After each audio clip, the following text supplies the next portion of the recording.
Assunto, meus amigos. O vereador de Curitiba, Guilherme Kilter, protocolou na Câmara Municipal lá em Curitiba o projeto de lei anti-Anitta. A medida, que segue moldes similares à proposta anti-Oruan, visa impedir a contratação, patrocínio ou apoio de shows com recursos públicos que promovem o erotismo, sexualidade e conteúdo inapropriado para crianças e adolescentes. O projeto, apelidado com o nome da cantora de funk acusada de simular atos sexuais e pornografia em suas apresentações, busca proteger os valores familiares e garantir que os recursos públicos sejam direcionados a eventos culturais compatíveis com a moralidade. Segundo Kilter, não se trata de censura, mas sim de responsabilidade na gestão do dinheiro do contribuinte. E aí, Priscila Silveira, tá na moda esses projetos de leis aí para impedir o uso do dinheiro público com material artístico de natureza sexual, natureza erótica, como algumas músicas que a cantora Anitta pratica, e aí ganhou até o nome, né? O projeto de lei. De lei anti-Anitta. Isso, e aí? Assim como tinha... Um bullying com a Anitta, isso aí? Assim como já está na Câmara dos Deputados, salvo o melhor juízo, a lei anti-Oruan, porque antes era aqui em São Paulo, isso. Parece que subiu lá, enfim. Projeto aqui em São Paulo da vereadora Amanda Vettorazzo, do MBL, e lá em Brasília, projeto do deputado Kim Kataguiri, também do MBL.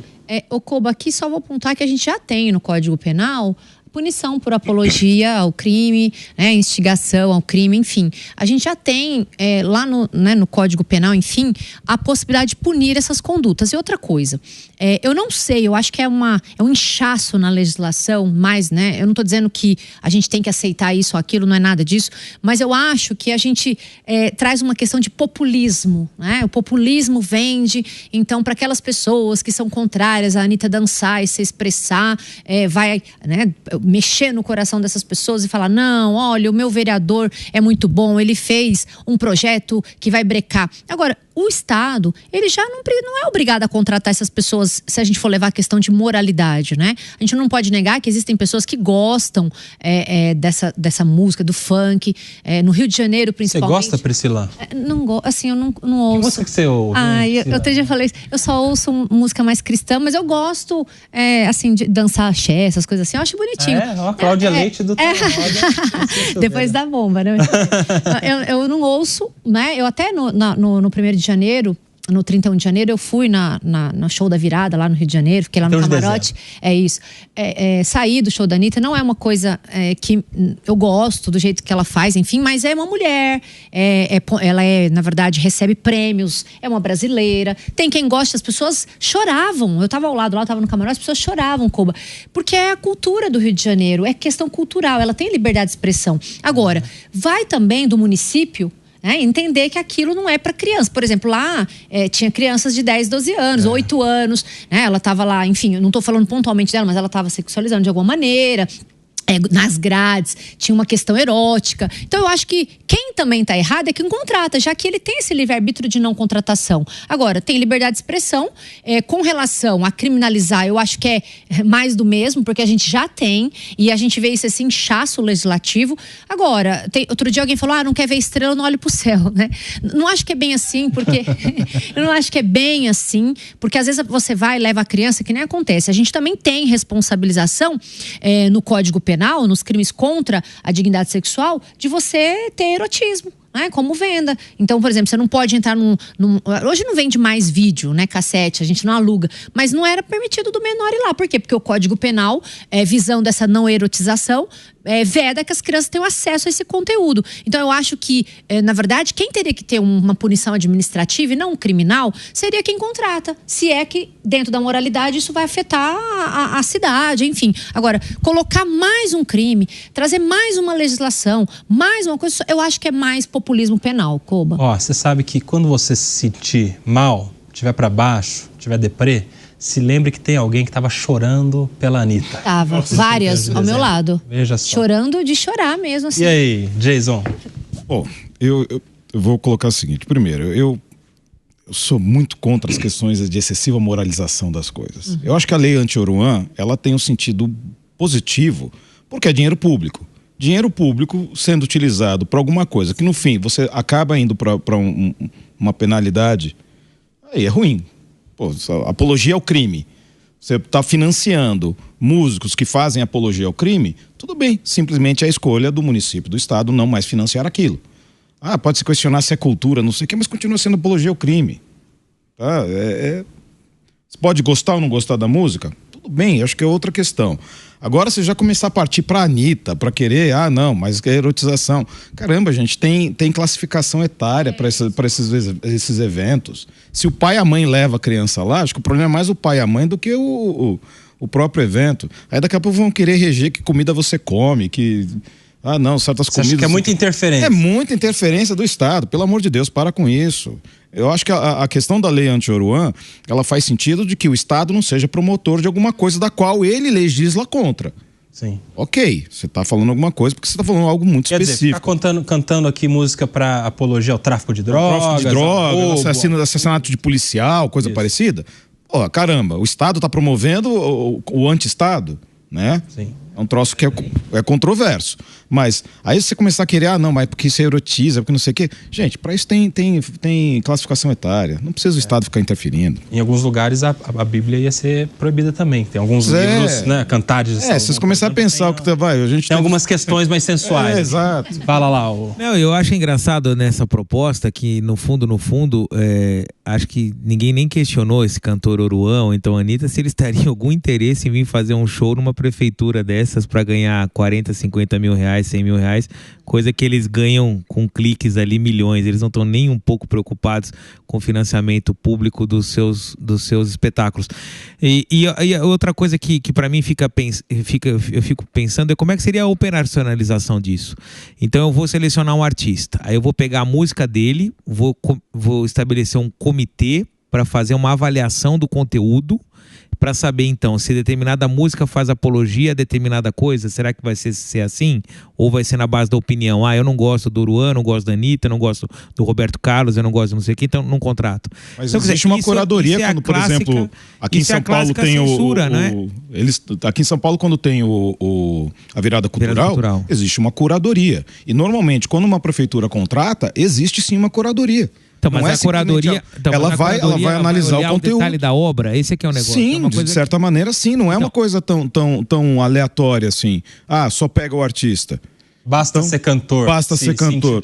Não. Mas também a gente tem que pensar então, mas isso é o absurdo do absurdo, não é? Porque se a gente for parar para pensar, quem é o corpo técnico que tem capacidade de olhar determinadas obras? Então aí a gente poderia estender isso para bibliotecas. Então determinados livros não vão ser comprados porque o conteúdo... Mas isso já tem. Porque, por exemplo, espera só um pouquinho. Se a gente vê um livro nazista numa biblioteca qualquer pública aí, isso vai ser notícia e todo mundo vai ser a favor de tirar esse livro de lá. Por quê? Porque é uma apologia a algo desprezível, apologia a algo que não deve existir. E por que na música pode? Às vezes ter apologia, claro que não na mesma gravidade, não é comparável, mas por que na música pode ter apologia ao crime, ao furto, a matar policial, e aí? Não, mas é que não é que pode. Se tivesse em livro não poderia, em música pode? Isso faz parte da manifestação artística, e aí eu tenho essa opinião, como o Jason consome quem quer. Dentro dessa sanha punitivista, Bezerra da Silva seria proibido. Não tá querendo punir ninguém não, viu? Não, claro, mas é só não gastar dinheiro público com isso. Mas veja só, não tá querendo prender a Anitta, não tá querendo, deixa ela. Mas é que normalmente as boas intenções, elas nunca vêm diretas, elas vêm mascaradas e aos poucos, até porque não dá para proibir, não é? Infelizmente, no pensamento de alguns, não dá para proibir. Agora, se Bezerra da Silva fosse vivo, nessa lei anti-Oruan, ele não cantaria em São Paulo. Porque ele, por diversas vezes, fez apologia a fumar maconha. Champ também não. Então, quer dizer, esse tipo de situação vai abrir... Oi? Mas fumar não é crime. Então, mas aí, desde a decisão do STF, fazer apologia ao uso fazer apologia ao uso de droga não seria mais apologia ao crime, porque o uso de droga não é mais crime. Então, aí veja só. Se fosse alguns anos, seria assim. Bezerra da Silva, uma questão. Então, e o Brasil parece que não aprendeu nada, porque já foi feita essa tentativa com o samba no início do século, e agora, 2016, 2017, teve a questão da proibição do funk, que chegou até um projeto de lei. Se não me engano, o Romário foi o relator no Congresso, no Senado. Então, de fato, o pessoal não aprende que a cultura não se detém com lei. Ela cai em desuso, ou ela é enaltecida de acordo com a qualidade e com o gosto das pessoas. E isso muda, né? Isso muda. Mas, enfim, o pessoal talvez tenha estudado pouco história, né? Então acha que vai fazer diferente e não vai. Eu vou promover um debate entre você e o Guilherme Kilter, nosso colega lá de Curitiba, que é o autor desse projeto aí. Vai ser interessante, hein? Nos próximos tá na roda. Você topa? É claro que eu topo. E você vê que ele ficou famoso às custas da Anitta, porque eu não O Guilherme Kilter foi o mais votado. Como é que ele ficou famoso às custas da Anitta? Quem é mais conhecido? Ele é jovem, é um dos mais votados da vereador lá em Curitiba. Agora que ele ficou famoso? Como assim? Em comparação com a Anitta... Eu acho que você que não conhecia o Guilherme Kilter, mas não conhecia mesmo. Então tá explicado. Não conhecia mesmo. Fala, Elias, quero saber a sua opinião também. Eu acho assim, né? É muito parecido justamente com aquela lei do Oruan que está sendo colocado no Congresso. Eu acho que existe muito mais, vou falar de novo isso, né? A política do hype e do recorte. Então, quer dizer, o legislador, ao invés de estar procurando leis que melhorem a vida da população, ele está procurando pautas nacionais. A verdade é essa, né? Como bem colocou aqui, né? Eu também eu conheço o vereador muito pouco, muito superficial. Sei que foi um dos mais votados de Curitiba, enfim. Mas assim, a gente tem que pensar que esse tipo de pauta não é um tipo de pauta que a gente pode colocar que isso vai mudar o futuro de uma nação, de um município, né? Até porque você pode ter aí, você cria uma censura seletiva, e isso é muito ruim. Isso é muito ruim. Eu vou dar um exemplo.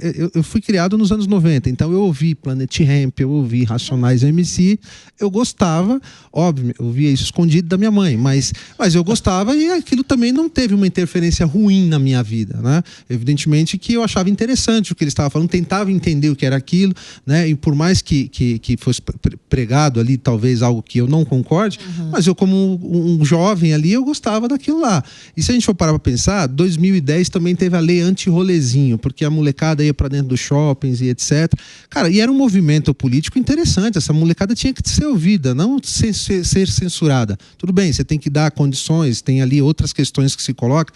Então, assim, é óbvio que eu acho que todo o dinheiro público, principalmente no caso da Anitta, quando a gente fala, como bem colocou o Guilherme, é uma artista que ela não está dependendo do dinheiro público para fazer a sua arte, para poder expor a sua ideia. Mas o Oruan, aqui em São Paulo, ele sentiu sim, viu? Ele achou ruim esse projeto aqui em São Paulo, tanto que ele fez um vídeo reagindo e fazendo ataques graves, inclusive contra a autora do projeto, contra a Amanda Vettorazzo. O grupo dele meio que atacar. Até insinuando um ataque contra ela, ataque contra uma mulher. Eu acho que assim, essa lei da Anitta eu acho besteira, não gosto nem de discutir isso. Eu acho que a questão da lei Oruan não é questão de censura, não está censurando nada, não está impedindo o cara de fazer nada, só está dizendo assim, o Estado não vai ser o financiador disso. Ponto.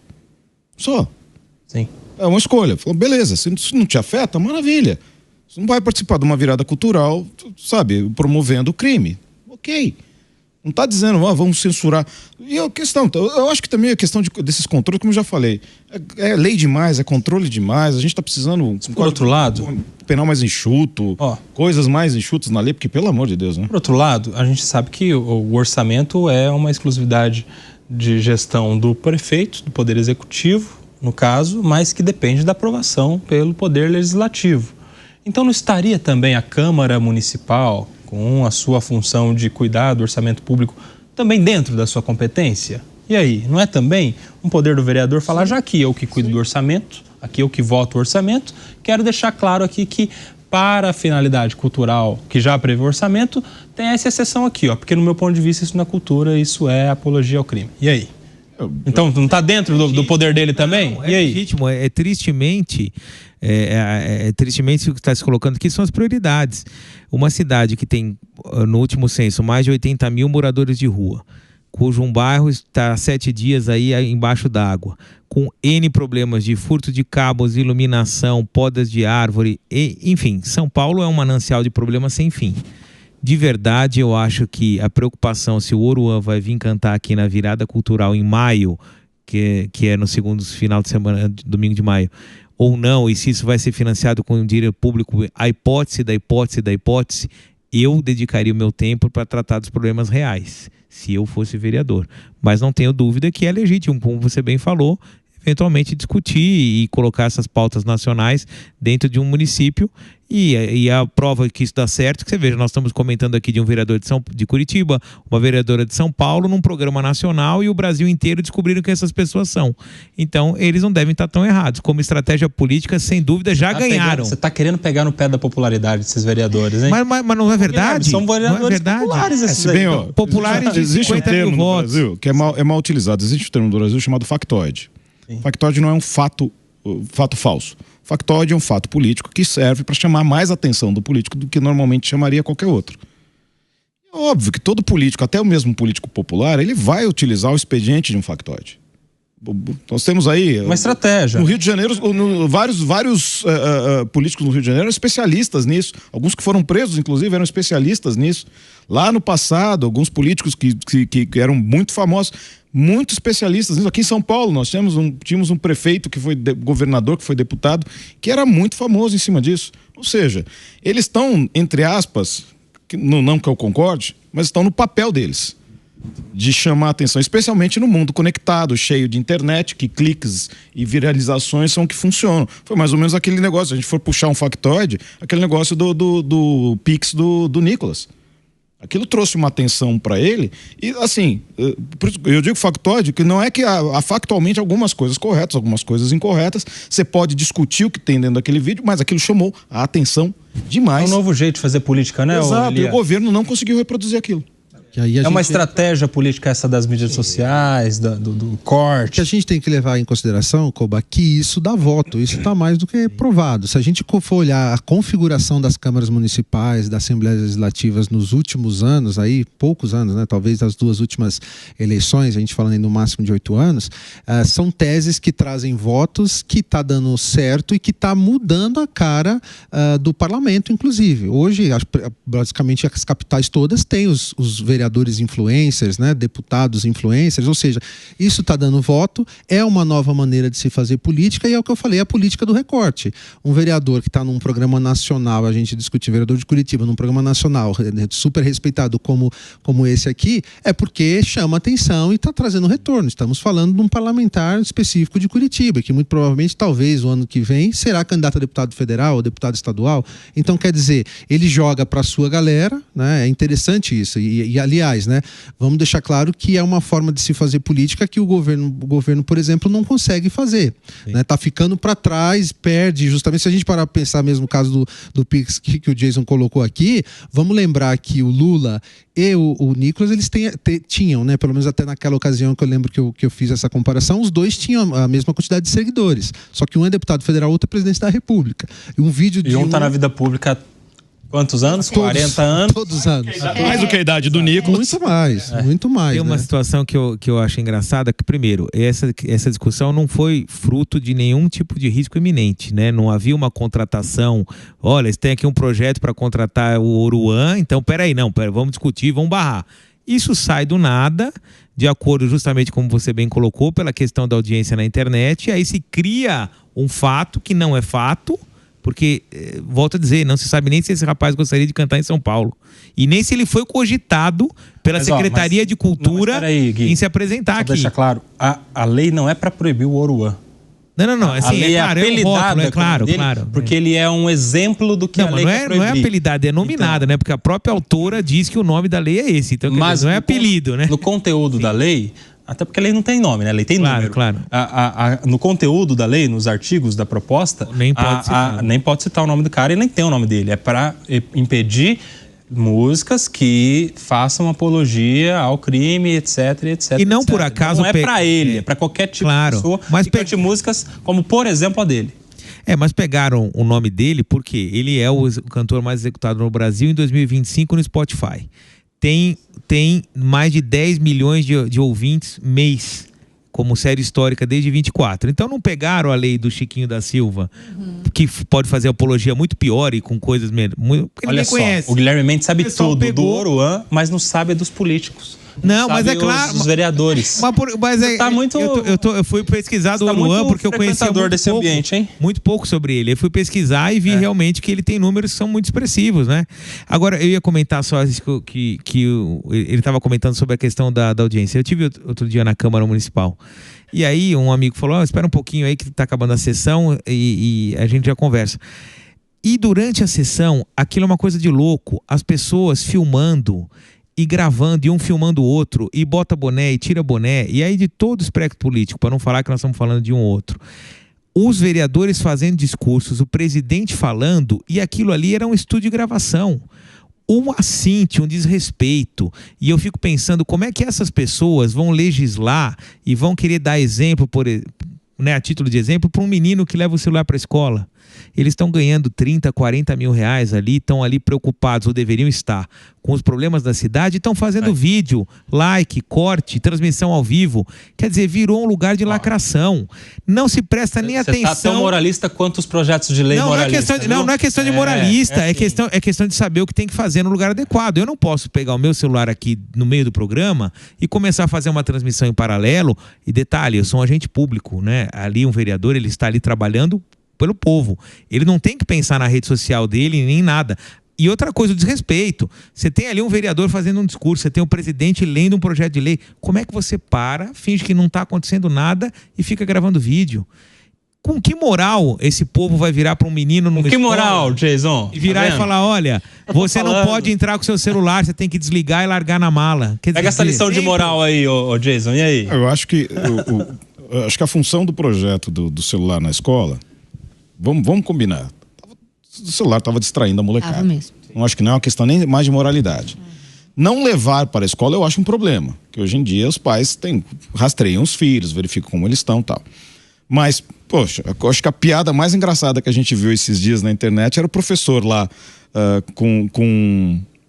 andando no meio da aula e não quero ninguém colando, não quero ninguém colando. Na hora que ele apaga a luz dos celulares aparecendo tudo debaixo das carteiras.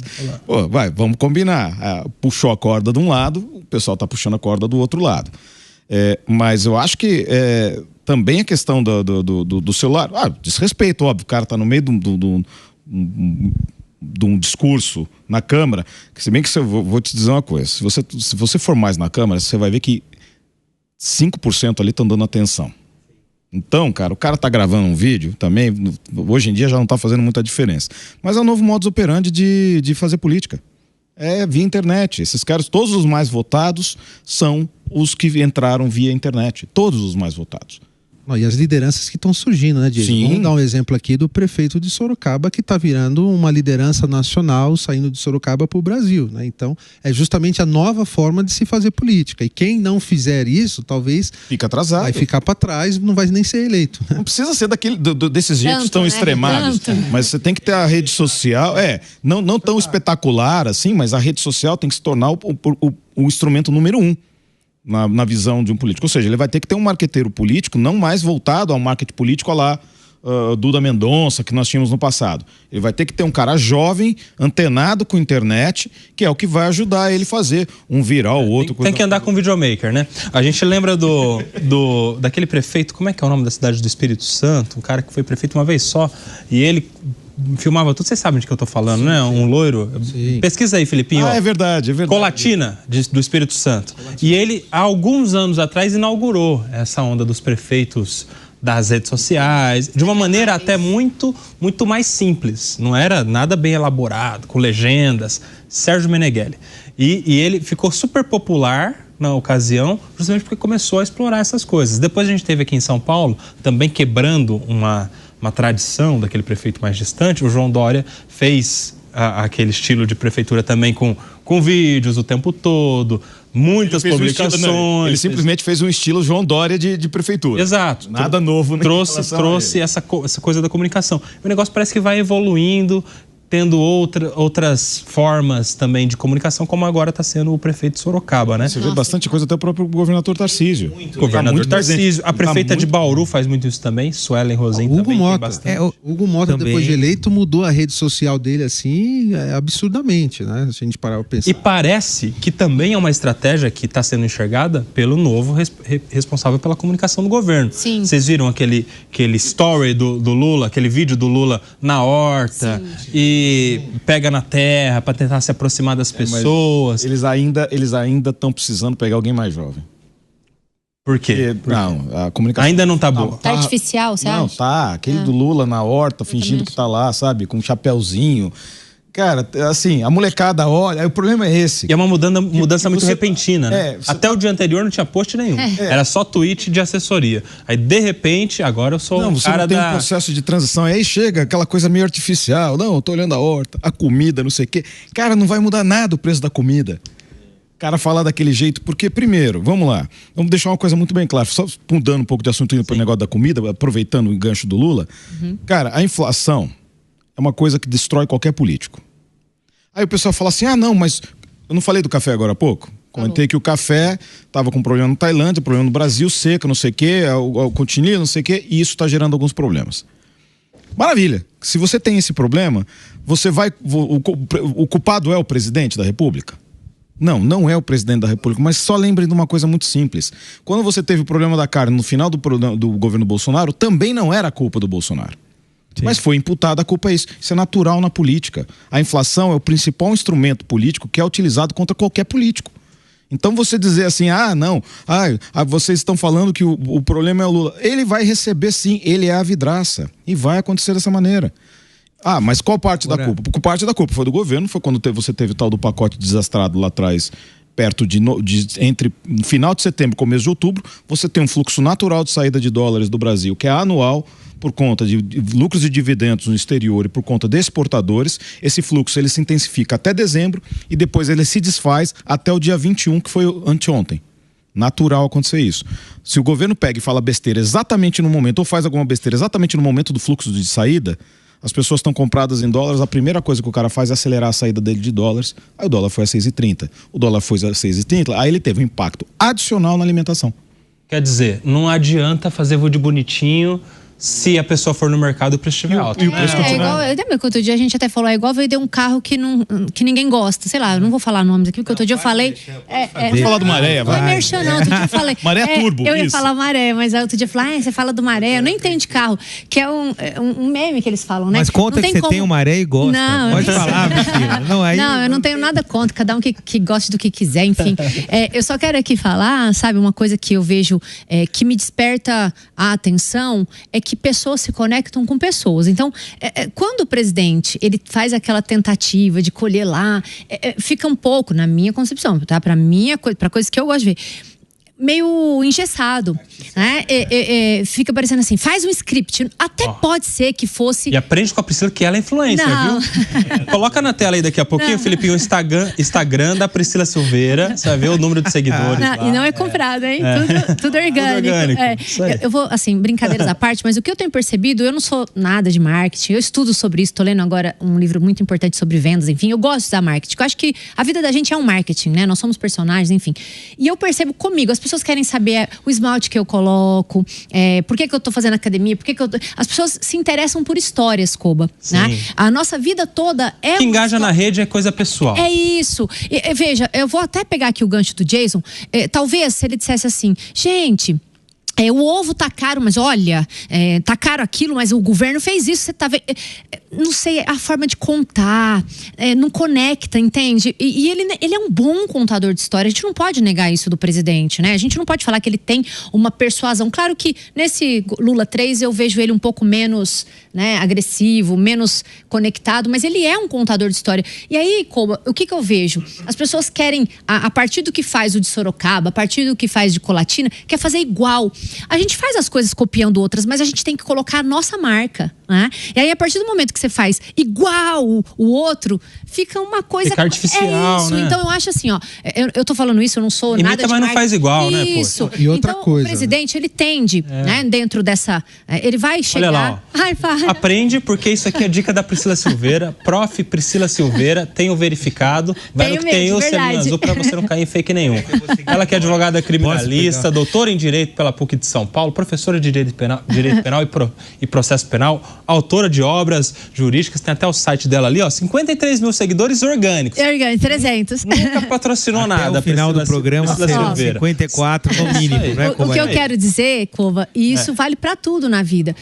Vai aprendendo. Eu falo um pouco do direito ali, Sim. eu coloco jurisprudência, mas a pessoa não quer ver só o que eu faço, entende? Tem um jantarzinho romântico com o Benê, eu vi esses dias. Jantar romântico, viagem com a família. Isso. Claro, eu não faço exposição de tudo da minha vida, eu faço o que eu quero que as pessoas saibam, seja pra incentivar, seja pra, enfim. Então, ele ainda não pegou esse gancho. Não estou dizendo que eu sei nada, não sou Nizanguanais, não sou o Sidônio, mas eu acho que nesse ponto existem várias formas de você conectar as pessoas. E isso, só pra fechar, Koba, o próprio presidente, na coisa aqui do PT que ele fez do Rio de Janeiro, ele falou isso, que nem os ministros dele conseguem ter a conexão com o que pode ser falado a respeito do que está sendo feito no governo. Então, essa comunicação... Mas se a gente tiver aí, Filipinho, vamos recuperar essa fala do presidente. Eu acho que é importante, porque vai ao encontro, né, na verdade, exatamente com o que a gente está falando, de que não adianta eu copiar. Cada um tem o seu jeito de chamar e falar para os seus. Né? E eu acho que nesse ponto ele vem falhando, e a gente já até falou disso, né, Jason?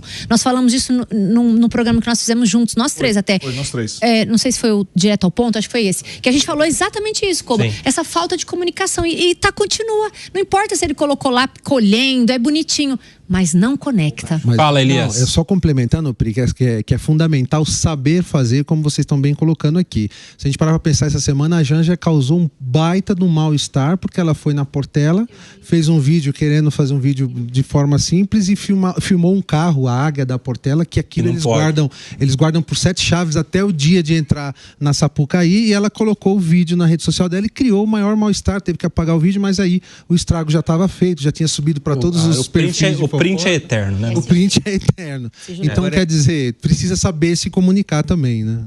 Só para fazer qual que é a sua dica do chato, que não é dica, não, é trazer um contraponto. Você também é um influencer ou não? Não, nem um pouco. Você podia criar uma página. Má influência, melhor não. O Guilherme Mendes, ele de política ele só fala besteira, mas ele podia fazer uma página do Palmeiras. Aí sim. Aí ele seria um influenciador lá pros torcedores. Influenciar, resgatar algumas almas perdidas, mostrar o caminho da luz, não é? Isso eu poderia. Precisava já fazer o poderia fazer. Certo. Mas eu ia trazer um contraponto só. Outro dia eu conversando com um amigo médico, e que é um dos maiores nefrologistas aí do Brasil. Ele estava comentando, ele não tem rede social, não usa, embora seja jovem, tem aí 40 e poucos anos. Mas ele estava dizendo que é um pouco triste também essa sociedade do espetáculo, em que todo mundo tem que se vender, todo mundo tem que dar opinião e tal. E ele falando das especialidades médicas. Ele falou, olha, existem professores livres docentes, PhDs, que não têm 1/10 dos clientes, dos pacientes, do que muitos médicos que sequer residência médica fizeram. Por quê?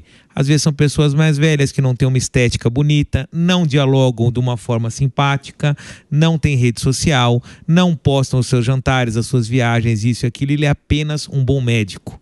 E aí quando dá o problema gravíssimo, a cirurgia mega complexa... Ele não é encontrado. Ele não é encontrado e às vezes ele é descredibilizado porque ele não é conhecido. Então muitas vezes se quer um médico que é famosinho, que tem ali tantos seguidores, que tal... mas que não vai resolver nada, porque ele não estudou, porque ele não tem o conhecimento, ele não tem os títulos e tal, mas ele é uma celebridade.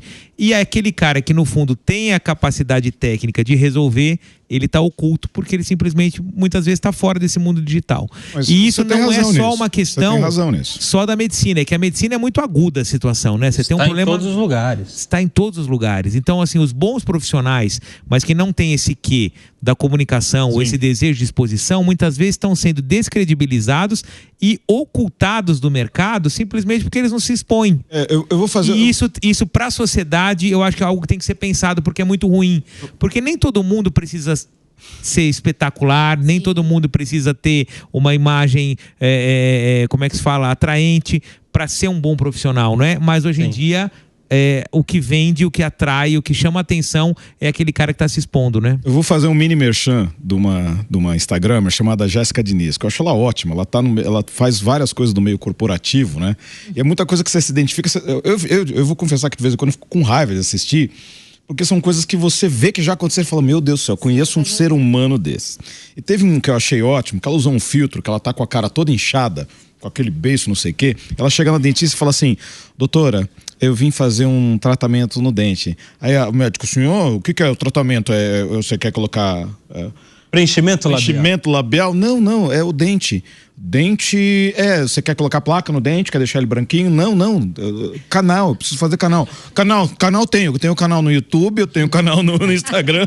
E ele falou, não, eu estou com dor de dente, eu preciso tratar o dente. Isso eu não trato, não.